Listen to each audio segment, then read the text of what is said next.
옛날 오래전 전라북도 군산시 옥도면에 위치한 신비로운 섬 선유도에는 신선들이 종종 내려와 그 아름다움을 만끽하곤 했다. 바다의 파도가 해안을 부드럽게 어루만지며 옥빛으로 반짝였고 산들은 고대의 수호자처럼 우뚝 서 있었다. 맑고 푸른 하늘 아래 신선들이 머무는 동안 섬 전체가 마치 신령한 기운으로 감싸이는 듯했다. 선유도는 단순한 섬이 아니라 신들의 흔적이 남겨진 성스러운 땅이었다. 바닷속 깊은 곳에서는 전설 속 신수들이 숨쉬고 있으며 밤이 되면 바위들 사이로 희미한 은빛 불빛이 떠오른다고 했다. 그 빛은 마치 신선들이 밤하늘을 거닐며 남긴 흔적처럼 보였다. 이 섬의 공기는 신비로운 향기로 가득 찼고 어느 곳에서든 미묘한 속삭임이 들려왔다. 어떤 날에는 안개가 낮게 깔리며 섬 전체를 감싸 안았는데 그 안개는 마치 신선들이 머무르던 공간과 인간 세계를 나누는 경계처럼 보였다. 마을의 장로들은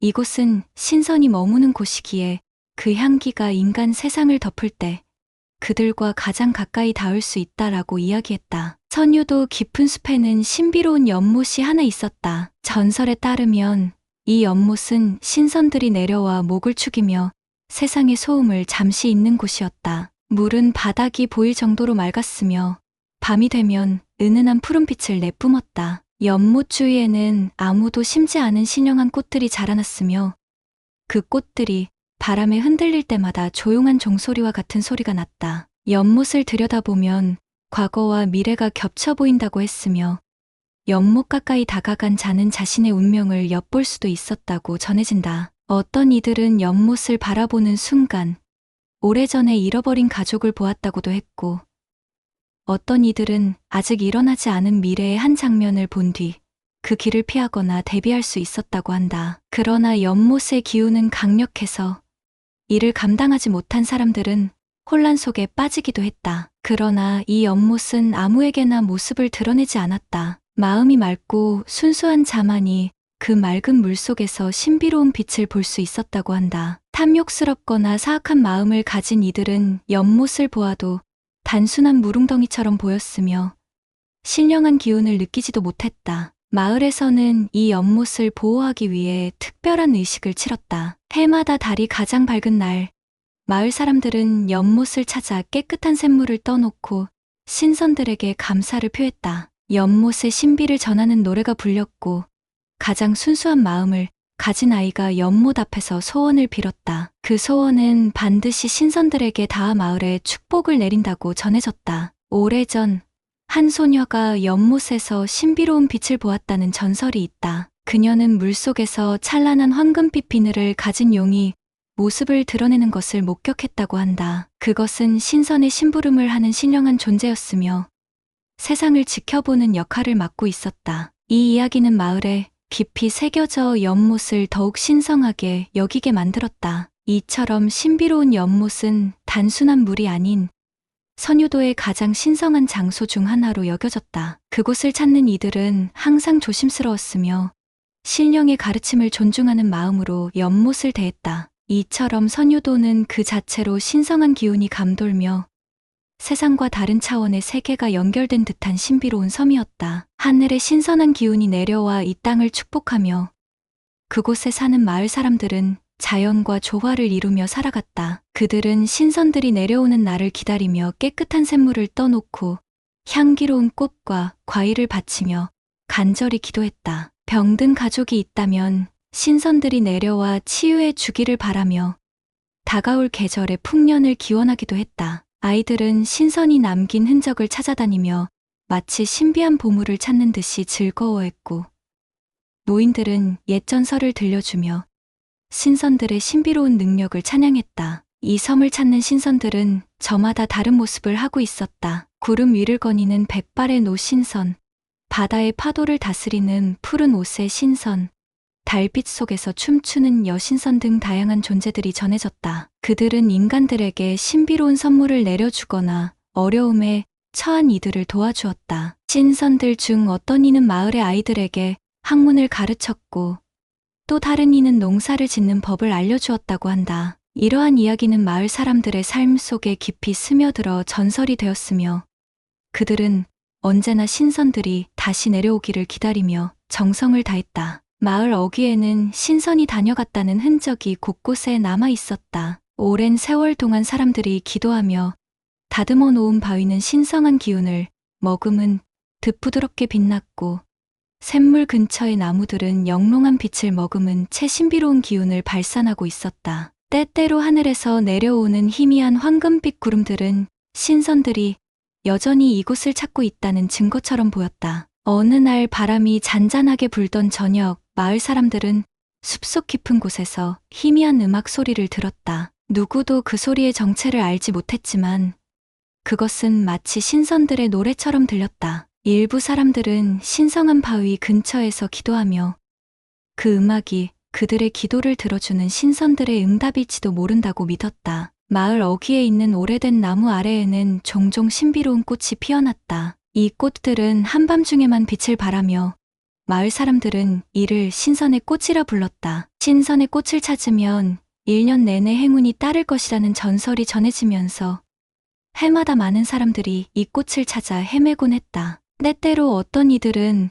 환한 달빛 아래에서 신비로운 존재가 나무 사이를 유유히 걷는 모습을 보았다고 이야기하기도 했다. 선유도의 마을 사람들은 이 모든 것들이 신선들의 존재를 증명하는 신성한 기적이라고 믿었다. 그들은 신선이 머물렀던 곳을 신성하게 여기며 정성을 다해 돌보았고, 이러한 전설들은 대대로 전해져 내려오며 마을의 중심이 되었다. 그들은 때때로 신선들에게 음식을 바치고 기도를 올리며 자신의 병을 치료하고 가족에게 행운이 깃들기를 바랐다. 마을 사람들은 신선들에게 바치는 공양을 정성스럽게 준비하며 순수한 마음으로 소원을 빌었다. 어떤 이는 자식의 건강을 위해, 어떤 이는 오래된 가문의 번창을 위해 간절히 기도했다. 마을 곳곳에서 전해지는 전설들은 신선들이 남긴 선물과 마법 같은 치유 이야기로 가득 찼으며, 그 중에서도 신비로운 샘물에 대한 이야기가 가장 유명했다. 이 샘물은 신선들이 다녀간 흔적으로 알려져 있으며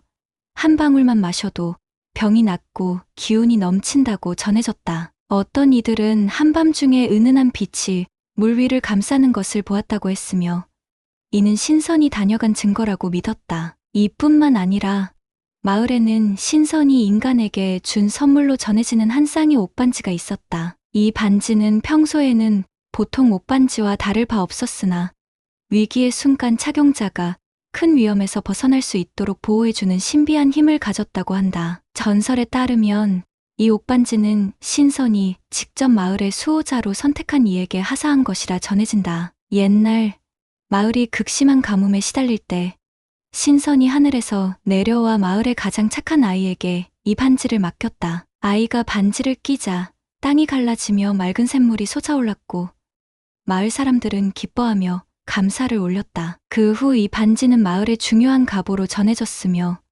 오직 순수한 마음을 가진 자만이 그 힘을 사용할 수 있다고 전해졌다. 수백 년 전 한 마을 소녀가 깊은 숲속에서 길을 잃었을 때 이 반지가 빛을 발하며 그녀를 안전하게 마을로 이끌었다는 전설이 내려오고 있다. 전설 속 소녀는 절망에 빠져 눈물을 흘리며 기도했는데 그 순간 반지가 환한 빛을 내며 숲속의 어둠을 몰아내고 그녀가 올바른 길을 찾도록 도와주었다고 한다. 그녀가 반지를 끼고 걸어간 길은 마치 나처럼 밝아졌고 무서운 짐승들이 그녀를 해치려 하다가도 빛에 놀라 도망쳤다. 그 후로도 이 반지는 마을에서 여러 번 신비로운 힘을 발휘하며 사람들을 보호하고 이끄는 신령한 보물로 여겨졌다. 마을 사람들은 이 반지를 찾으면 큰 축복이 따를 것이라 믿으며 특별한 의식에서 이를 기리는 전통을 이어왔다. 세월이 지나도 선유도의 신비로운 매력은 변하지 않았으며 마을 사람들은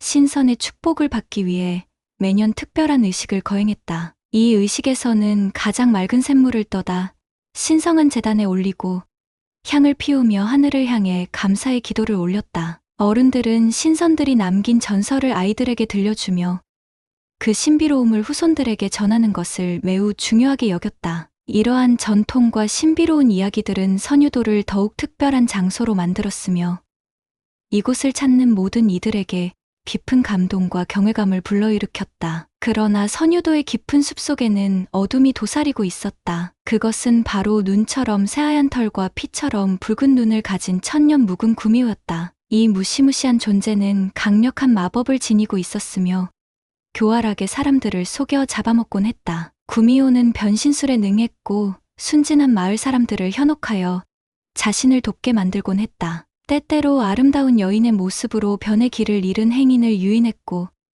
때로는 친절한 노인의 모습으로 변의 도움을 요청하기도 했다. 마을 사람들은 이 구미호의 관계에 걸려 실종된 이들의 이야기를 두려움에 떨며 전했다. 어떤 이들은 깊은 밤의 숲에서 울려 퍼지는 애절한 여인의 목소리를 들었다고도 했으며 어떤 이들은 붉은 눈이 어둠 속에서 반짝이는 것을 보았다고도 했다. 마을의 사냥꾼 중 한 명은 한밤중에 숲을 지나다 갑자기 등 뒤에서 들리는 나직한 웃음소리에 등골이 오싹했다고 증언했다. 그는 허둥지둥 도망쳤고 그 순간 숲속의 그림자 속에서 서서히 모습을 드러낸 하얀 옷의 여인을 보았다고 한다. 더러는 길을 잃고 헤매다가 갑자기 따뜻한 불빛이 보여 다가갔다가 정신을 차려보니 마을에서 멀리 떨어진 숲속이었다고도 한다. 어떤 이들은 구미호가 사람들의 기억을 조작해 마치 익숙한 장소에 있는 듯한 환상을 만들어낸다고 믿었다. 그 환상 속에서는 자신이 마을로 돌아가고 있는 줄 알았지만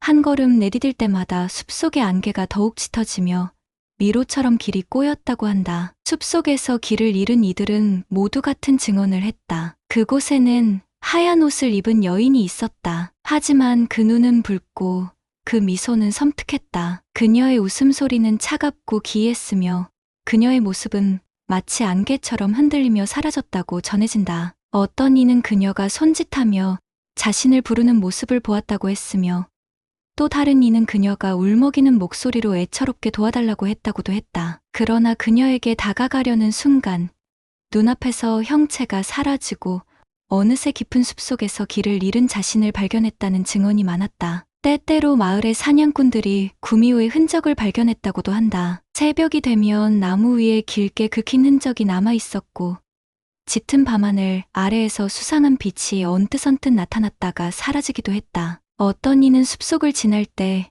마치 누군가 자신의 뒤를 따라오는 듯한 느낌을 받았지만 돌아보면 아무도 없었다고 했다. 구미호의 기운이 짙어지는 날에는 숲속에서 길을 잃은 사람들이 늘어났으며 마을 사람들은 밤이 되면 불을 밝히고 문을 굳게 걸어 잠갔다. 장로들은 마을 사람들에게 밤에는 숲에 들어가지 말라고 경고했고 어른들은 아이들에게 구미호의 전설을 이야기하며 절대로 낯선 존재를 따라가지 말라고 일렀다. 그러나 그럼에도 불구하고 몇몇 용감한 청년들은 전설을 무시하고 밤의 숲을 탐험하겠다고 나섰다. 그들은 횃불을 들고 길을 나섰지만 그중 일부는 다시 돌아오지 못했다. 돌아온 자들은 이상한 이야기들을 전했다. 숲속에서 들려오는 낯선 목소리, 나뭇가지 사이로 엿보는 붉은 눈빛, 그리고 계속해서 같은 장소를 맴돌게 하는 미로 같은 길들. 그들은 분명히 앞으로 걸었지만 어느새 처음 출발했던 곳으로 다시 돌아왔다고 증언했다. 어떤 이들은 구미호가 자신들의 가장 소중한 사람의 모습으로 변해 다가왔다고도 했다. 한 사냥꾼은 어린 시절 세상을 떠난 누이를 보았고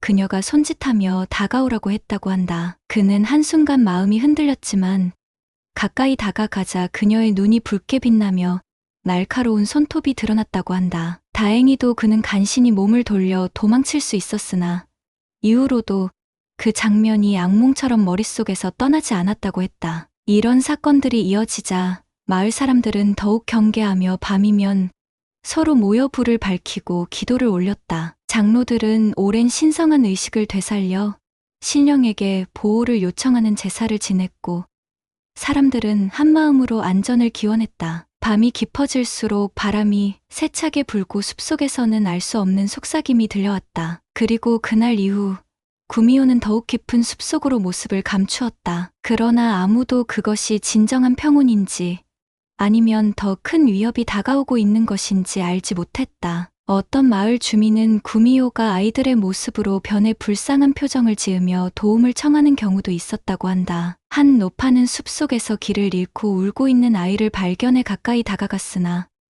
순간 그 아이의 눈이 붉게 빛나며 날카로운 손톱이 번뜩이는 것을 보고 비명을 질렀다. 다행히도 그녀는 제때 정신을 차리고 마을로 도망칠 수 있었지만 그날 이후 두려움에 떨며 밤마다 악몽을 꾸었다고 한다. 마을 사람들은 구미호의 마법이 더욱 강해지고 있다고 걱정했고 그것을 막을 방법을 찾고자 했다. 그러나 오랜 세월 동안 이 섬을 지켜온 신선들의 도움 없이는 구미호를 몰아낼 방법이 없었다. 그래서 마을의 장로들은 신선들에게 간절한 기도를 올리며 도움을 청했다. 마을 사람들 사이에서는 신선이 내려와 구미호를 봉인했던 옛 전설이 다시 회자되기 시작했다. 바닷가 마을에는 연화라는 젊은 여인이 할머니와 함께 살고 있었다. 그리고 마을에는 그녀의 오랜 친구이자 젊은 대장장이인 서준도 함께 살고 있었다. 서준은 23세 청년으로 다정한 성품을 가졌으며 무엇보다도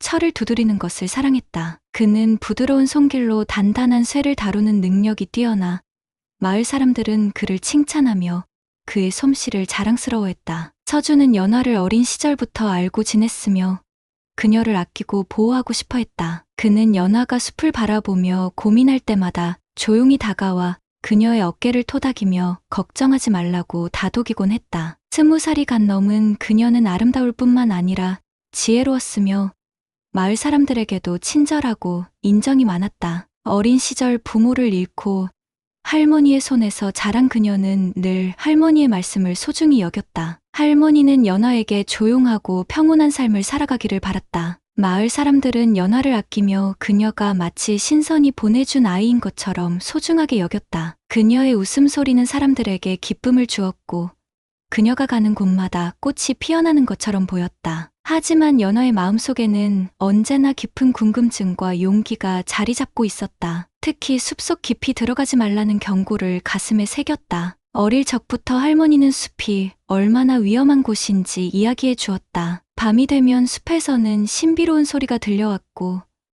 어떤 날에는 나무 사이로 이상한 그림자가 어른거리기도 했다. 마을 어른들은 숲이 구미호의 영역이라며 함부로 들어가면 다시 돌아오지 못할 수도 있다고 경고했다. 연화는 그 말을 잊지 않으려 했지만 때때로 숲을 바라보며 무엇이 그곳에 있는지 알고 싶은 호기심을 참기 어려웠다. 어느 날 연화의 할머니가 심각한 병에 걸렸다. 그녀는 깊이 고민하며 해결책을 찾고 있었고 서준은 그런 그녀를 걱정스럽게 지켜보았다. 그는 연화를 돕고 싶었지만 직접적으로 나설 방법이 없어 안타까워했다. 하지만 연화가 신선들의 도움을 받기 위해 산으로 향하겠다고 결심하자 서준은 그녀를 보호하기 위해 함께 가겠다고 했다. 연아야, 너 혼자 가는 것은 위험해. 내가 함께 갈게. 그러나 연화는 단호했다. 서준, 이건 내 할머니를 위한 일이야. 신선들은 순수한 마음을 가진 자의 기도를 듣는다고 했어. 나는 혼자 가야 해. 서준은 걱정스러운 표정을 지었지만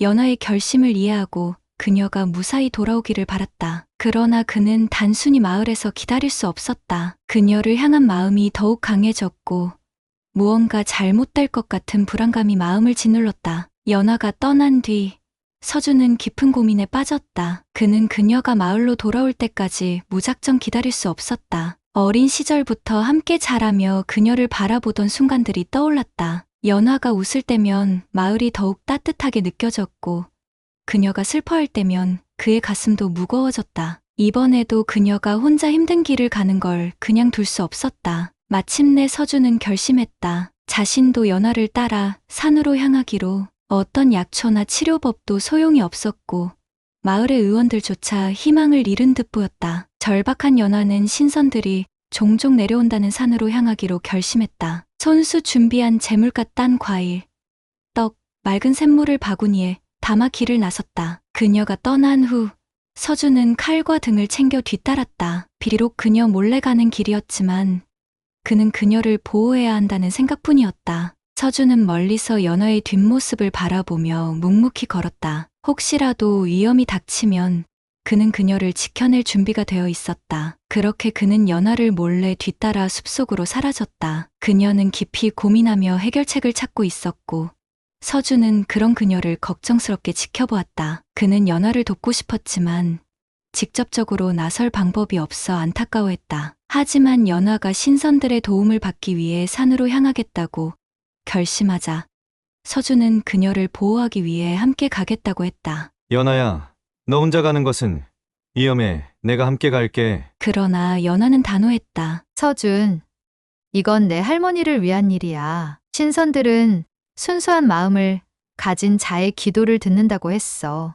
나는 혼자 가야 해. 서준은 걱정스러운 표정을 지었지만 연화의 결심을 이해하고 그녀가 무사히 돌아오기를 바랐다. 어떤 약초나 치료법도 소용이 없었고 마을의 의원들조차 희망을 잃은 듯 보였다. 절박한 연화는 신선들이 종종 내려온다는 산으로 향하기로 결심했다. 손수 준비한 재물과 딴 과일, 떡, 맑은 샘물을 바구니에 담아 길을 나섰다. 신성한 숲에 도착하자 갑자기 눈부신 빛이 주위를 감쌌다. 그곳에는 하얀 옷을 입은 젊은 신선이 서 있었다. 금빛 자수가 새겨진 옷자락이 바람에 나부끼고 긴 흙발이 흐르는 강물처럼 빛났다. 그의 이름은 천우.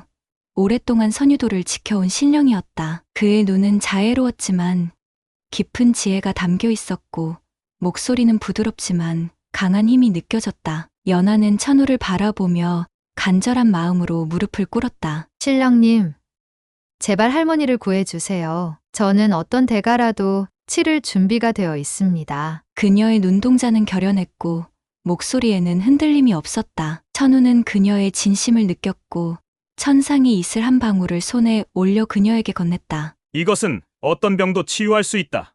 그러나 조심해야 한다. 구미호가 강한 기운을 감지하면 그것을 빼앗으려 할 것이다.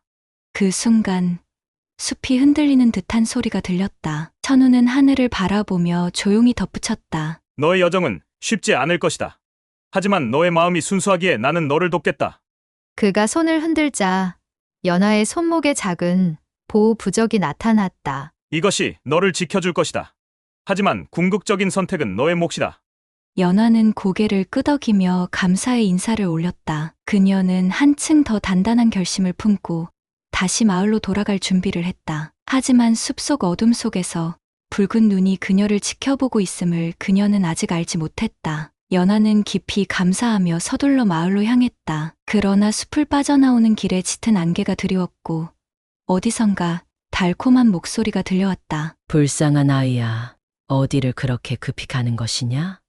연하가 고개를 들자 한 여인이 나타났다. 달빛처럼 하얀 옷을 걸치고 은빛 머리가 허리까지 흘러내리는 아름다운 여인이었다. 그녀의 피부는 비현실적으로 창백했고 입가에는 은은한 미소가 떠올라 있었다. 그러나 연하는 전설을 기억하고 있었다. 그녀의 붉은 눈을 보는 순간 구미호라는 사실을 알아챘다. 그녀는 고요한 목소리로 말했다. 어디를 그리 급히 가는 것이냐, 어린 소녀야. 이 밤에 홀로 숲을 지나다니는 것은 위험하단다. 연하는 가슴이 철렁했지만 겉으로는 태연한 척하며 작은 병을 더욱 단단히 움켜쥐었다. 구미호는 천천히 연하에게 다가오며 부드러운 목소리로 속삭였다. 나는 너를 해칠 마음이 없단다. 오히려 너를 도와주고 싶을 뿐이야. 길을 안내해 줄 수도 있단다. 그녀의 말은 달콤했지만 연하는 그 속에 숨어있는 속임수를 간파하고 있었다. 연하는 머리를 숙이며 조심스럽게 대답했다. 할머니가 아프셔서 서둘러 가는 길입니다. 신령님의 은혜를 받아 이 약을 가져왔습니다. 그녀의 말에 구미호의 눈빛이 번뜩였다. 그렇다면 나도 너를 도와주마 하지만 그 약을 잠시만 내게 보여줄 수 있겠느냐? 구미호의 목소리는 더욱 부드러워졌지만 연하는 뒤로 한 발짝 물러섰다. 그 순간 숲속에서 바스락거리는 소리가 들렸다. 연하의 심장은 더욱 빨리 뛰기 시작했고 그녀는 무언가 잘못되었음을 직감했다. 구미호의 미소는 점점 더 길어졌고 그녀의 손톱이 길어지며 날카롭게 반짝이기 시작했다. 연하는 태연하게 고개를 숙이며 말했다. 할머니가 아프셔서 빨리 돌아가야 해요. 그녀의 목소리는 차분했지만 두려움이 서린 손길은 작은 병을 더욱 단단히 움켜쥐고 있었다. 그녀는 한 걸음도 양보하지 않겠다는 듯 굳건하게 서 있었다. 구미호는 미소를 지으며 한 걸음 다가왔다. 하지만 이렇게 늦은 밤에 혼자 가기에는 너무 위험하지 않니? 어쩌면 도움이 필요할지도 몰라. 그녀의 목소리는 부드러웠지만 그 안에는 교묘한 속삭임이 스며 있었다. 순간 바람이 멈추고 숲속의 소리가 사라졌다. 주위가 기이할 정도로 고요해지자 연하는 온몸에 소름이 돋았다. 구미호의 눈빛이 점점 더 날카로워지며 그녀를 응시했다. 어째서 그렇게 경계하는 거니? 나는 너를 돕고 싶을 뿐이란다. 그녀는 다가오면서 손을 뻗었다. 하얀 손가락이 연하를 향해 뻗쳐지는 순간 손톱이 길고 날카롭게 변해갔다. 연하는 한 걸음 뒷걸음질 치며 이를 악물었다. 그녀는 본능적으로 병을 더욱 단단히 움켜쥐었다. 전 괜찮아요. 혼자서도 갈 수 있어요. 하지만 구미호는 미소를 지으며 더욱 가까이 다가왔다. 정말 그럴까? 이 숲은 어둡고 길을 잃기 쉬워. 그리고 너는 이미 내 영역 안에 들어와 버렸어. 그녀의 목소리는 점점 낮아졌고 숨결조차 차가워졌다. 구미호의 꼬리들이 희미한 안개처럼 퍼지며 주위를 감싸기 시작했다. 연하는 갑작스런 기운의 변화에 숨이 막힐 것만 같았다. 마치 무형의 손이 그녀를 붙잡는 듯한 착각이 들었다. 그녀는 더 이상 주저할 시간이 없다는 것을 깨닫고 조심스럽게 한 걸음 물러섰다. 저를 놓아주세요. 연하가 간절히 말하자 구미호는 희미한 웃음을 지었다. 놓아주다니. 너는 이미 나의 소나기 안에 있는데. 연하는 심호흡을 하고 조심스럽게 한 걸음 물러섰다. 아닙니다. 제가 가는 길은 어렵지 않아요. 신령님의 은혜가 담긴 이 약을 지켜야 합니다. 그녀는 다시 한번 병을 품에 더욱 깊이 안으며 단호한 눈빛으로 구미호를 바라보았다. 그 순간 구미호의 눈빛이 변했다. 그녀의 미소는 서서히 사라졌고 주위의 공기가 싸늘해졌다. 그럼 정말 무사히 돌아갈 수 있을까? 그녀의 목소리는 점점 낮아지며 어딘가 날카롭게 바뀌었다. 연하는 본능적으로 몸을 굳혔다. 구미호의 진짜 속셈을 알 수 없는 긴장감이 퍼져갔다. 구미호는 부드러운 미소를 띠며 천천히 다가왔다. 그렇구나. 하지만 내가 가는 길은 험난하고 어두우니 내가 도와주마. 함께 가면 안전할 테지. 그녀의 목소리는 꿀처럼 달콤했지만 그 속에 숨어있는 교활함을 연하는 놓치지 않았다. 구미호의 눈빛은 따뜻한 듯했지만 그 안에는 깊은 꿍꿍이가 숨어 있었다. 그녀는 연하의 손에 들린 작은 병에 시선을 고정하며 말했다. 내가 들고 있는 것이 무엇이냐? 어쩌면 내가 더 좋은 길을 알려줄 수도 있지 않겠니? 연하는 본능적으로 병을 더욱 단단히 움켜쥐었다. 아닙니다. 이 길은 제가 홀로 가야 할 길입니다. 그녀의 목소리는 단호했지만 가슴속에서는 불안감이 점점 커졌다. 구미호는 미소를 잃지 않은 채 한 걸음 더 다가오며 손을 내밀었다. 나는 너를 해치지 않는다. 다만 내가 무사히 갈 수 있도록 돕고 싶을 뿐이야. 나를 믿어도 좋아. 하지만 연하는 그녀의 손끝에서 느껴지는 차가운 기운을 감지하며 한 걸음 뒷걸음질 쳤다. 이제 구미호의 미소는 점점 길어졌고 주위의 공기는 서서히 무겁고 차가워졌다. 너무 겁내지 말거라. 나는 내 친구가 될 수도 있단다. 그녀의 목소리는 더없이 부드러웠지만 연하는 그녀의 말에 흔들리지 않았다. 그녀는 본능적으로 알았다. 지금 이 순간 선택을 잘못하면 다시는 돌아갈 수 없으리라는 것을. 연하는 재빨리 손에 들고 있던 떡을 바닥에 떨어뜨렸다. 할머니께 드리려던 떡이에요. 진심으로 돕고 싶다면 먼저 이것을 전해주세요. 구미호는 잠시 머뭇거렸고 바로 그 순간 연하는 온 힘을 다해 달렸다. 속임수를 알아차린 구미호는 분노에 차 괴성을 내질렀고 곧 본래의 모습으로 변했다. 붉은 눈에서 광기가 번뜩였고 그녀의 9개의 꼬리는 하늘을 뒤덮으며 바람을 거세게 일으켰다. 거대한 발톱이 나무를 가르며 연하를 향해 내달렸다. 연하는 온 힘을 다해 도망쳤지만 구미호는 빠르고 날렵했다. 숲은 마치 그녀를 삼킬 듯 거칠게 흔들렸고 땅에서는 검은 안개가 피어올랐다. 그 순간 천둥 같은 소리가 숲을 가로질렀다. 하늘에서 황금빛 광채가 쏟아지며 주변을 환하게 밝혔다. 그 빛 속에서 천우가 내려왔다. 그의 손짓 하나에 바람이 멈추고 나무들은 고요해졌다. 신성한 기운이 퍼지자 구미호는 움츠러들었다. 그녀의 눈이 흔들렸고 몸이 한순간 마치 묶인 듯 움직이지 않았다. 천우는 단호한 목소리로 외쳤다. 내 악행은 여기서 끝이다. 구미호, 더 이상 무고한 사람들을 해칠 수 없을 것이다. 구미호는 몸부림치며 저항했지만 천우의 손짓과 함께 황금빛 사슬이 하늘에서 내려와 그녀를 단단히 묶어버렸다. 그녀는 마지막으로 악의 찬 비명을 지르며 허공으로 사라졌다. 숲은 다시 평온을 되찾았고 연하는 숨을 헐떡이며 땅에 주저앉았다. 천우는 조용히 그녀의 곁으로 다가와 손을 내밀었다. 잘 견뎠다, 연어야. 내 용기 덕분에 구미호는 다시는 이곳을 위협하지 못할 것이다. 연하는 천우의 손을 잡으며 눈물을 글썽였다. 신령님, 정말 감사합니다. 그녀의 목소리에는 안도와 감사가 가득 담겨 있었다. 천우는 따뜻한 미소를 지으며 말했다. 너의 순수한 마음이 너를 지켜준 것이다. 이제 집으로 돌아가거라. 내가 해야 할 일이 남아있다. 이제 내 악행은 끝이다. 천우의 목소리가 천둥처럼 울려 퍼졌다. 그가 손을 들어 올리자 황금빛 사슬이 나타나 구미호를 묶어버렸다. 구미호는 마지막 비명을 지르며 바람 속으로 사라졌다. 숨을 헐떡이며 연화는 천우에게 눈물을 머금고 감사 인사를 전했다. 신령님, 정말 감사합니다. 천우는 미소 지으며 말했다. 연어야, 너는 지혜롭고 용감했다. 순수한 마음을 가진 자에게 하늘은 축복을 내린다. 연화는 마을로 돌아와 천상의 이슬 한 방울을 할머니의 입술에 조심스럽게 떨어뜨렸다. 순간 희미하게만 들리던 할머니의 숨소리가 차츰 깊어졌고 창백했던 얼굴에 생기가 돌기 시작했다. 눈을 감고 있던 할머니의 손가락이 살며시 움직이더니 마침내 천천히 눈을 떴다. 연아야, 나직한 목소리가 들려오자 연하는 기쁨에 찬 눈물을 흘리며 할머니의 손을 꼭 잡았다. 마을 사람들은 이 기적을 목격하고 모두 감격하며 신령의 은혜를 찬양했다. 연하의 진심이 신령님께 닿았어.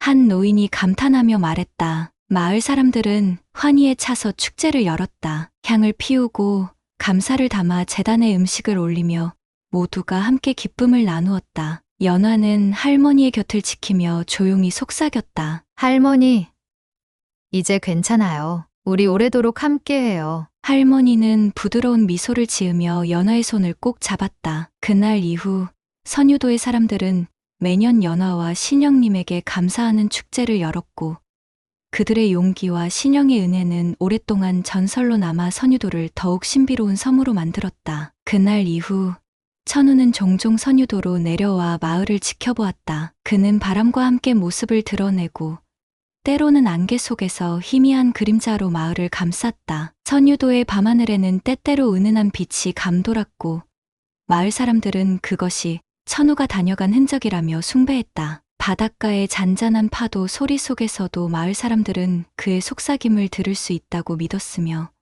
아이들은 밤이 되면 바위 위에 올라 그의 모습을 기다리곤 했다. 어르신들은 천우가 여전히 이곳을 돌보고 있다며 내년 제사를 지내며 그의 가호를 기원했다. 때때로 천우의 존재는 위기의 순간 더욱 분명해졌다. 폭풍우가 치던 어느 날 밤, 강한 파도가 마을을 덮칠 뻔했지만 갑자기 하늘에서 빛이 내려오며 바다를 잠잠하게 만들었다. 마을 사람들은 그것이 천우의 보호 덕분이라며 감사의 기도를 올렸다. 이렇듯 천우의 전설은 선유도의 삶 속 깊이 자리 잡았으며 사람들은 그가 계속해서 마을을 수호할 것이라 믿었다. 어떤 이는 달 밝은 밤에 흰 옷을 입은 신비로운 존재가 섬을 거닐며 어둠이 다시 깃들지 못하도록 지키고 있다고 이야기한다. 아이들은 그를 신령의 수호자라 부르며 밤마다 하늘을 바라보며 그의 모습을 찾았다. 어른들은 신성한 바위 근처에서 그의 흔적을 느꼈다고 말하며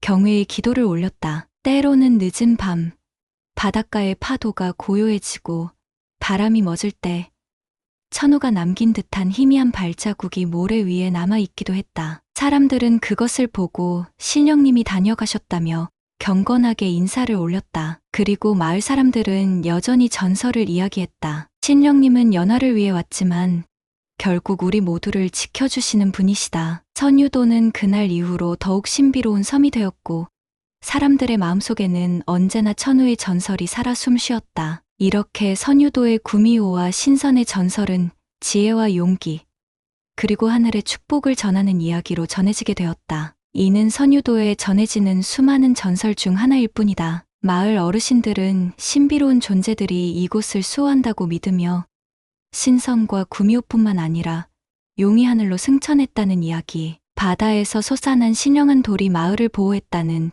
전설 등 수많은 신비로운 이야기를 후손들에게 들려주었다. 선유도의 사람들은 이러한 전설들이 단순한 예시이야기가 아니라 섬의 신성함과 마을의 정체성을 상징한다고 믿었다. 그래서 매년 특별한 날이면 모닥불을 피우고 아이들에게 이러한 전설들을 들려주며 선조들의 가르침을 잊지 않도록 했다. 전설은 단순한 과거의 이야기가 아니라 현재를 살아가는 이들에게도 희망과 용기를 주는 중요한 유산이 되었다. 그러나 선유도에는 또 다른 위대한 전설이 남아 있었다. 바로 천년을 살며 섬을 수호하던 용이 하늘로 승천했다는 이야기였다. 마을 사람들은 이 용이 오랜 세월 동안 선유도를 지켜왔으며 하늘로 떠오르던 날 바다는 거대한 파도를 일으켰고 하늘에는 황금빛 빗줄기가 퍼졌다고 전했다. 선유도의 가장 높은 산 정상에는 용이 마지막으로 몸을 감았다는 거대한 바위가 남아있으며 사람들은 이를 신성한 장소로 여겼다. 어떤 이는 이 용이 여전히 선유도를 수호하고 있다고 믿으며 바닷속 깊은 곳에서 용의 기운이 흐른다고 이야기했다. 그리고 매년 용이 승천을 기리기 위해 마을에서는 특별한 제사를 올리고 바다를 향해 향을 피우며 용에게 감사를 전하는 의식을 거행했다. 다음 이야기에서는 선유도를 떠나 하늘로 승천한 용의 전설이 펼쳐질 것이다. 다음 이야기를 기대해 주시고요. 구독과 좋아요 부탁드립니다.